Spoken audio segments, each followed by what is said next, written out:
Now here the Fisher Yates methods. Fisher Yates method मैंने आपसे बताया था कि 1938 का proposed method है और ये शॉर्टिंग को अपग्रेड करने के काम आता है और इसका जो फंक्शनल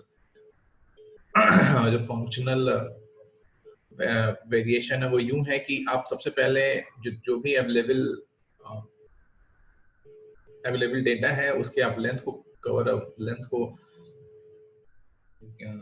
प्रोग्राम के थ्रू पता लगाते हैं, उसको उसके बाद -1 करते हैं और एक वेरिएबल लेते हैं i। उस i का जो वेरिएबल है वो जो i है जिस वेरिएबल में डेटा जाता है वो हमेशा 0 से बड़ा होना चाहिए। 0 से बड़ा होने का मतलब ये है कि उसका जो एरे है वो कम से कम एक नंबर तो उसमें होना ही चाहिए, क्योंकि अगर एरे में एक नंबर है तभी -1 होकर उसकी जो वैल्यू है, जो उसकी लोकेशन वैल्यू है वो 1 आए। ठीक है, अब उसके बाद आप i माइनस माइनस करना चाहते हैं। i माइनस माइनस इस वजह से करते हैं क्योंकि आपको हाईएस्ट वैल्यू पता है, आप i माइनस माइनस करते जाएंगे। तो अगर हाईएस्ट वैल्यू 5 है तो 5 4 3 2 1 हो जाएगा।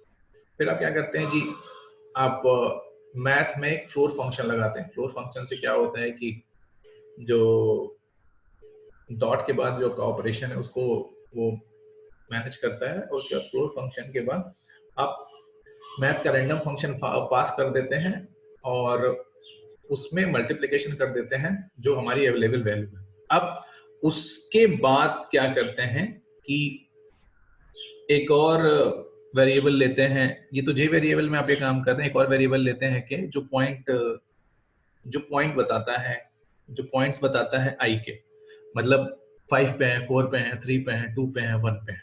ठीक, अब जो है उसके बाद क्या करते हैं, जे की वैल्यू को आई में, मतलब जो रैंडम फंक्शन आपने जनरेट किया है उसको आई में पास करते हैं और फिर के की वैल्यू को जे एरे में पास कर देते हैं। तो फाइनली जो हमारा रैंडम नंबर है वो जनरेट हो जाता है। ये ज्यादा ऑथेंटिक नंबर माना जाता है। इसमें देखिए आप, ये रैंडम नंबर जनरेट कर रहा है और ये इसी एल्गोरिथम पे बेस्ड जनरेशन है इसका। ठीक ठीक, अब आते हैं lower array value पे। There are no built-in function in for finding the max or min value in array. However, after you have sorted an array, you can use the index to obtain the highest and lowest value. ठीक है, अब यहाँ पे समझिए कि what are the variable points? Variable points हैं 40, 100, 1, 5, 5, 25, 0। इसमें देखने से अब हमको ये देखना है कि हाईएस्ट और लोएस्ट एरे वैल्यू कौन सा है। तो कैसे पता चलेगा? इन्होंने शॉर्ट किया है और फिर रिटर्न किया है a माइनस बी।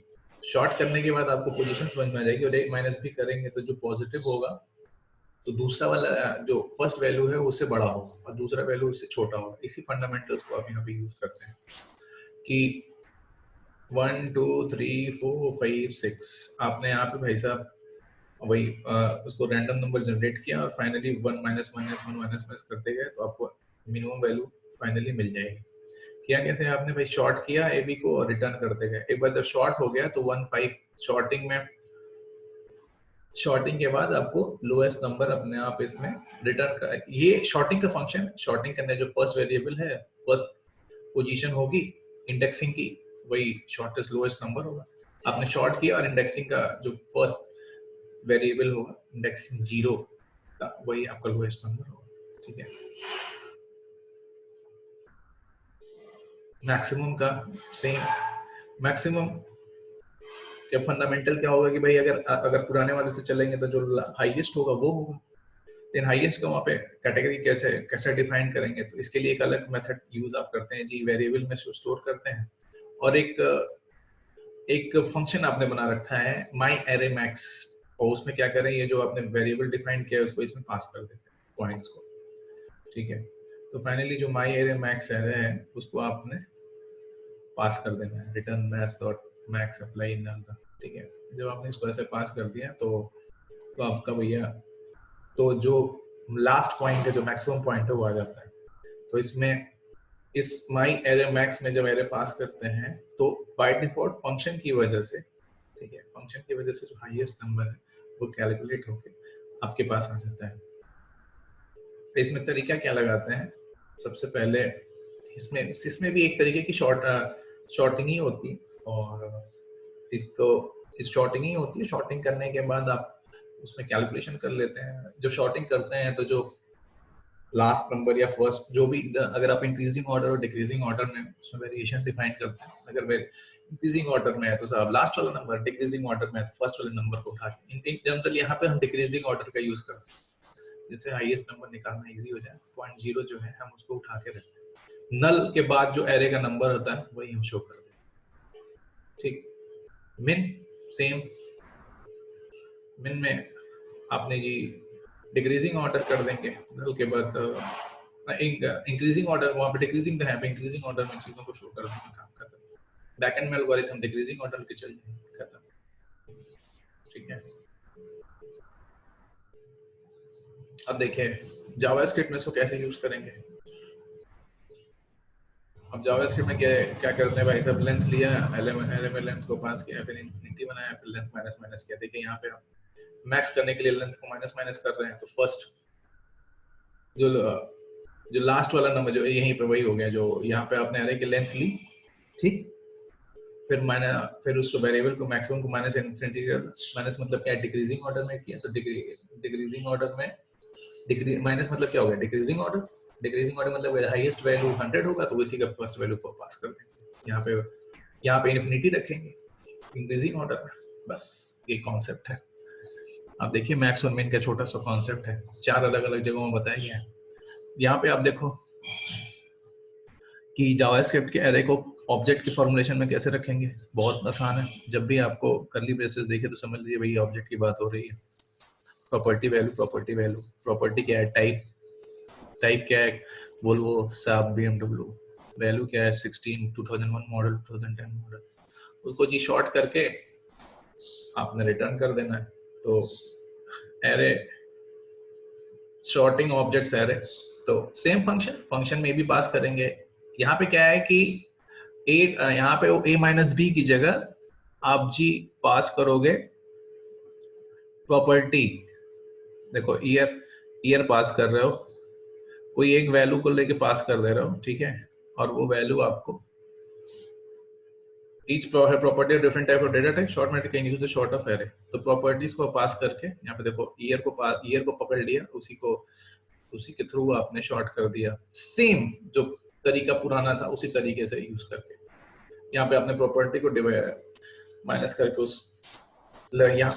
ये प्रॉपर्टी से काम करना थोड़ा कॉम्प्लेक्स होता है, ठीक है, तो हम थोड़ा दूसरे तरीके भी लगाते हैं, जैसे यहाँ पे लगाया गया है कि आप लोअर केस ले लें और लोअर केस को लेके, और अगर y की वैल्यू x से बड़ी है तो रिटर्न -1 कर दीजिए, और x की वैल्यू अगर बड़ी है तो रिटर्न 1 कर दीजिए। तो ये सब भी मेथड्स हैं। मैं ये कहता हूं कि प्रोग्रामिंग का डायमेंशन हमेशा तब सही आएगा, देखिए कैसे इसको इम्प्लीमेंट किया जा रहा है, जब आप इसको प्रैक्टिस करेंगे। ये ऑब्जेक्ट को डिफाइन किया गया है, यहाँ पे डिस्प्ले मेथड यूज किया गया है, ठीक है। आपने साहब कोई भी काम यहाँ पे अब इसको अगर इसको शो भी करना है तो इसको डिस्प्ले मेथड के थ्रू ही शो करना पड़ेगा, क्योंकि आपने फंक्शंस में बात करना शुरू किया, मेथड्स में बात करना शुरू किया है। स्क्रिप्ट में आपने वेरिएबल डिफाइन किया, पूरा ऑब्जेक्ट्स को डिफाइन करने के बाद भाई साहब आपने लिया फंक्शन में आपने लिया शॉर्टिंग में पास किया ए बी कहाँ पे है आपके पास, ए बी आपको देखना पड़ेगा कि ए बी क्या इसके पहले आपने डिफाइन किया था, नहीं जी, आपने ए बी एक वेरिएबल डिफाइन किया, ए वेरिएबल में क्या डाला, a dot type dot to lower case, और बी में क्या टाइप किया, एक्स और वाई के यहाँ आपने डिफाइन किया, नहीं, तो ए बी एक वेरिएबल लिया, उस वेरिएबल में ए के जो लोअर केस हैं उनको भेजा और वाई में बी के जो लोअर केस हैं उनको भेजा, ठीक।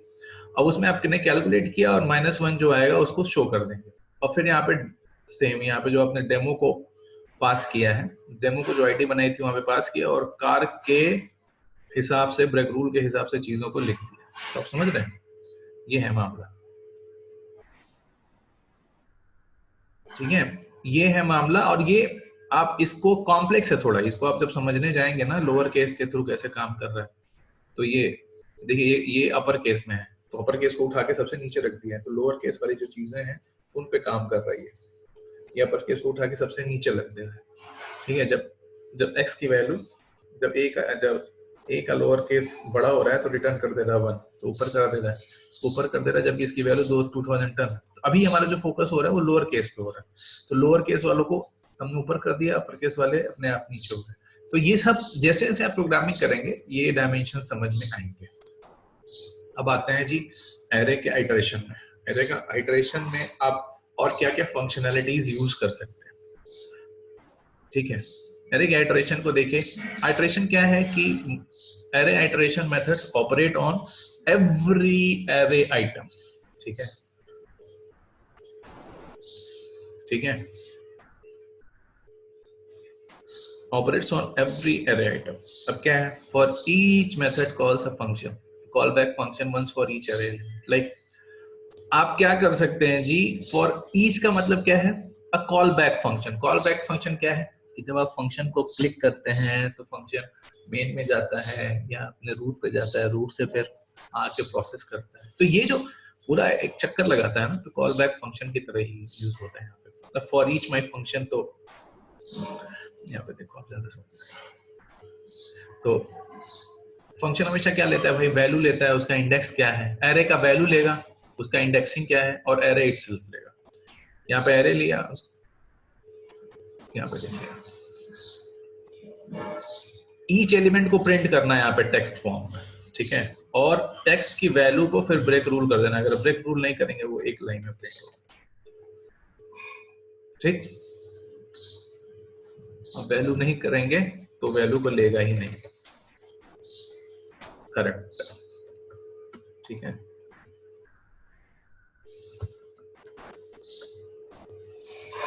अब देखो आप नंबर्स लिया, नंबर्स यहाँ पे हमने वेरिएबल डिफाइन किया, उसमें फॉर ईच फंक्शन लगाया, मेथड लगाया, मेथड कह लो फंक्शन कह लो, और उसमें माई फंक्शन को पास किया।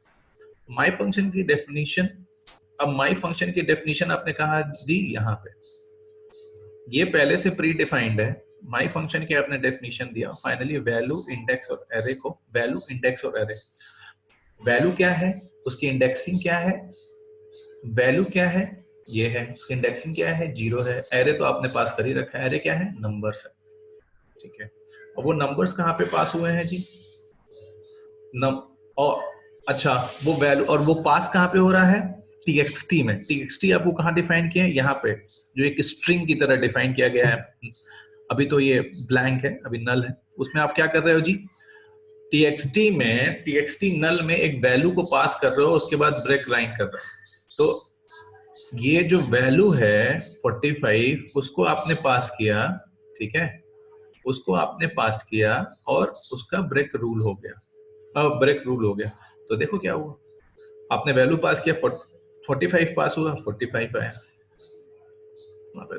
आपने 4 पास किया, 4 आया, फिर 9 आया। ये तरीका है, यहाँ पे आपने ये जो जुड़ रहा है, जो टेक्स्ट है वो यहाँ जुड़ रहा है, एक्चुअली में ये प्रिंट हो रहा है टेक्स्ट 45, 4, 9, 16 और 25, ठीक है, समझ आया। तो ये सब था जो हमारे बहुत सारे जावा के कॉन्सेप्ट थे। अब iterations, mapping creates a new array by performing a function on each area. Map methods does not execute function for array element without values. Map does not change the original array as it is, जो है array को उठा देता है। Same mapping में क्या है, as it is array को उठा देता है, ठीक है। जो अभी आप फंक्शन लगाते हैं कि भैया जो रिटर्न वैल्यू है मल्टीप्लाई बाई 2 हो जाएगी, तो आपने मैपिंग क्या किया है यहाँ पे कि वैल्यू इंडेक्स और एले में, value index 1 0, value 4 index 1, value 45 index 0, value 2 index 0। तो उसमें क्या किया आपने जी, रिटर्न वैल्यू में -2 कर दिया, तो ये एक तरीके की मैपिंग हो गई। तो हर एरे की वैल्यू 2 से मल्टीप्लाई हो गई, ये होता है मैपिंग। फिल्टर करना है जी, फिल्टर आप जो भी वैल्यू है कोई एक सेट पैटर्न पे उसको फिल्टर कर देते हैं। इसमें ये कह रहे हैं कि जो भी वैल्यू ग्रेटर देन 18 है उसको फिल्टर कर दीजिए। देखिए एक ही एरे पे कितने टाइप के काम कर सकते हैं आप, प्रोग्रामिंग के डायमेंशन में। यहाँ पे आपने जो भी 18 से ऊपर है उसको फिल्टर कर दीजिए, तो आप 45 और 25 उठा के रख देंगे। तरीका सेम, वैल्यू इंडेक्स एरे आपने डाला, जो भी काम करना है रिटर्न करवा दीजिए, मेथड एक बार रिटर्न हो जाएगा। जो भी काम करना है, यहाँ पिछली बार हमने क्या करवाया था, पिछली बार करवाया था कि वैल्यू में वैल्यू क्रॉस 2 करना था, यहाँ पे हमने इसको जो भी बड़ा है उसकी फिल्टरिंग करा दी। लेकिन शब्द इंपॉर्टेंट है, सीखना इंपॉर्टेंट है। इसको रिड्यूस करना है जी, मैप रिड्यूस फंक्शन एक समय बहुत बड़ा फंक्शन है इस समय हडूप के कॉन्सेप्ट। मैप में देख ही लिया आपने कि जो एग्जिस्टिंग एरे है उसमें कोई चेंजेस नहीं कर रहे हैं, हाँ उसकी वैल्यूएशन में चेंजेस कर दे रहे हैं। तो मैप रिड्यूस कॉन्सेप्ट एक बहुत अच्छा कॉन्सेप्ट है, इसको आप पढ़िएगा टेक्निकल जर्नल्स में। मैप रिड्यूस कॉन्सेप्ट एक हडूप का कॉन्सेप्ट है, ठीक है।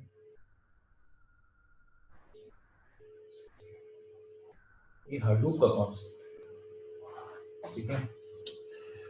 तो मैप क्या करता है, methods runs a function on each array element to reduce it to the single value. अब उसको क्या करना है जी, रिड्यूस करना है सिंगल वैल्यू में। तो रिड्यूस करना है ना सिंगल वैल्यू में, तो क्या क्या आपको चाहिए, जो जो एग्जिस्टिंग था वो तो चाहिए, एक और चीज चाहिए जहां पे आपको टोटल सिक्योर करना पड़ेगा, टोटल रखना पड़ेगा, टोटल में उस वैल्यू को आप ऐड करें। तो यहाँ पे देखिए कि, और इंपॉर्टेंट क्या है, ये लेफ्ट टू राइट चलता है रिड्यूस करने में, इसको देख के समझिए, ज्यादा समझ में आएगा।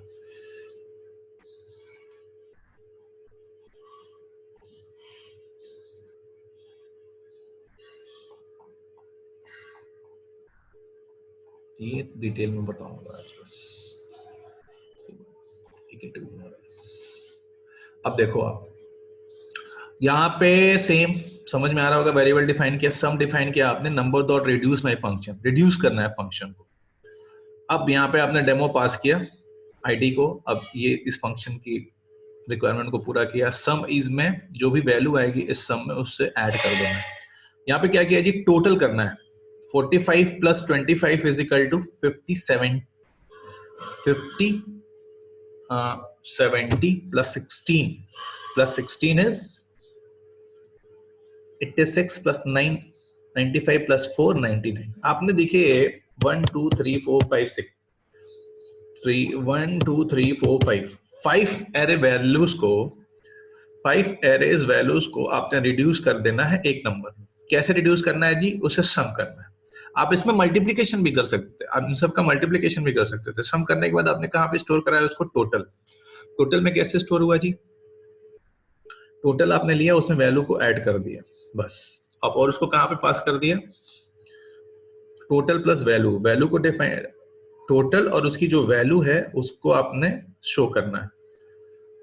अब कैसे शो करना है, लिखा है ना द सम इज, तो पूरा जो फंक्शनैलिटी चल रही है वो रिड्यूस फंक्शन में चल रही है, numbers dot reduce my function में। माय फंक्शन के 4 वेरिएबल, आपने आपने आपने रिटर्न किया वैल्यू, आपने रिटर्न किया टोटल की वैल्यू, वो कहाँ पे ऐड हुआ, माय फंक्शन में। सम ने, सम के इसमें सम, फिर ये जो फंक्शन है वो कहाँ पे असाइन करेगा वैल्यू को, सम में, और वो वैल्यू कहाँ पे यूज होगी, यहाँ, क्योंकि साफ साफ लिखा है कि जो भी वैल्यू आएगी वो द सम इज के बाद कॉन्केटेनेट हो जाएगी। तो सम इज 99। तो ये है रिड्यूस फंक्शन। मैप में क्या होता है, एज इट इज एरे की प्रॉपर्टी को हम सेम रखते हैं और उसमें हम कैलकुलेशंस लगा देते हैं। और रिड्यूस में क्या होता है कि हम जितने भी एग्जिस्टिंग एरे है उसको रिड्यूस करके किसी एक पर्टिकुलर नंबर में शो कर देते हैं, इसको कहते हैं मैप रिड्यूस फंक्शन, ठीक है। इंपॉर्टेंट कॉन्सेप्ट है ये, बहुत इंपॉर्टेंट कॉन्सेप्ट है, आज की एरेना में बहुत इंपॉर्टेंट कॉन्सेप्ट है।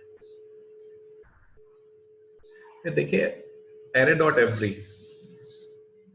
अब आपको इसमें क्या है कि हर एरे के हर वैल्यू में चेक करना है कि जी है या वो 18 से बड़ा है या नहीं है। तो अब देखो यहाँ पे है बड़ा, आपने वही वैल्यू ग्रेटर देन 18 कर दिया। 18 से बड़ा हर वैल्यू नहीं है तो लिख देंगे भाई और 18 फॉल्स है। ये तो खैर पिछली बार में ही बात कर रहे थे, लेकिन यहाँ पे क्या है, देखे बेसिकली कैलकुलेशंस चल रहे थे, कैलकुलेशन के हिसाब से हम मेथड्स बना दिए। सम, क्या सम वैल्यू 18 से बड़ी है, तो भाई हाँ सम वैल्यू तो 18 से बड़ी है, तो ये कंडीशन ट्रू हो जाती है। पिछली बार क्या था, क्या एवरी वैल्यू 18 से बड़ी थी, नहीं थी। यहाँ पे सम वैल्यू 18 से बड़ी है, हाँ सम वैल्यू 18 से बड़ी है।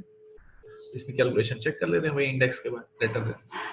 एक में ऐड किया, एक में चेक, एक में ग्रेटर देन किया, ठीक है, लेकिन कंडीशंस बदलती जा रही है और वो कंडीशंस की वजह से क्या हो रहा है, जैसे ये एवरी फंक्शन लगा रहे हैं तो ट्रू फॉल्स आ रहा है। जब आप सम फंक्शन लगा रहे हैं, ठीक है, सम फंक्शन लगा रहे हैं तो ट्रू हो जा रही वैल्यू। तो मेथड की डेफिनेशन जो बैकएंड में हमारे स्क्रिप्टिंग के डॉक्यूमेंटेशन में हुआ है वो उसकी वजह से वैल्यू बदल रहा है। इंडेक्स ऑफ, ये आप जानते ही हैं कि भाई इंडेक्सिंग क्या चीज होती है। तो इंडेक्स ऑफ क्या है, एप्पल की इंडेक्सिंग देखना चाहते हैं तो एप्पल किस पोजीशन पे है, 0 पोजीशन पे उठा के उन्होंने रख दिया इंडेक्स ऑफ।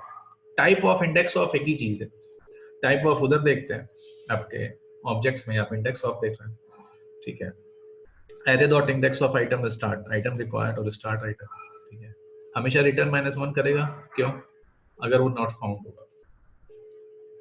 अब लास्ट इंडेक्स ऑफ, जो लास्ट वाला है, a dot fruit dot last index of apple, तो एप्पल स्टार्टिंग है, लास्ट इंडेक्स क्या है इसका, तो एप्पल एक जगह 0 पे यूज हुआ, फिर एक जगह 3 पे यूज हुआ। अगर यहाँ से हम हटा दें तो वो लास्ट इंडेक्स दे रहा है 3, लेकिन अगर हम यहाँ से हटा दें फिर रन करें तो पोजीशन हो जाएगी 1, क्योंकि इसका लास्ट इंडेक्स यहीं पे हो जाता है खत्म। अब हमको एक और फंडामेंटल देखना है कि लास्ट इंडेक्स ऑफ मैंगो देखेंगे तो क्या है, तो आ गया। भले हमने यहाँ पे चेंज नहीं किया एप्पल, लेकिन हम यहाँ पे चेक फंक्शन क्या चेक कर रहे हैं मैंगो का, तो वो तो लिख देगा Apple is found in the position 3, लेकिन ये गलत नहीं है क्योंकि यहाँ पे हमने फंक्शन में चेंज कर दी। तो जो आपके डेटा चेंज करता है ना, जो इसी को हम कहते हैं नॉर्मल भाषा में कि जो आप प्रेजेंटेशन सेम रखते हैं और बैकएंड में बहुत सारी कैलकुलेशन को चेंज कर देते हैं कि हैक हो गया, नहीं, ऐसी चीजें होती हैं, ठीक है। तो यही चेंज होता है। यहाँ पे भाई आप फाइंड कर ले रहे हैं नए फंक्शंस को, यहाँ पे फाइंड करके इंडेक्स की वैल्यू देख ले रहे हैं। तो ये पूरा आपका जावा का एरे का कॉन्फ़िगरेशन है। मुझे मेरे ख्याल से आपको पूरा समझ में आया होगा। अब नेक्स्ट टाइम जो है हम प्लान करके और भी चीजों को एक्सप्लोर करेंगे। जावा क्लास एक्सप्लोर करना है और जावा का एक फॉर्म एक्सप्लोर करना है। फिर हम लोग अपने प्रॉपर नोटिफिकेशन जो है, नोटिफिकेशन के अपने शेड्यूल के हिसाब से जावा में चलेंगे।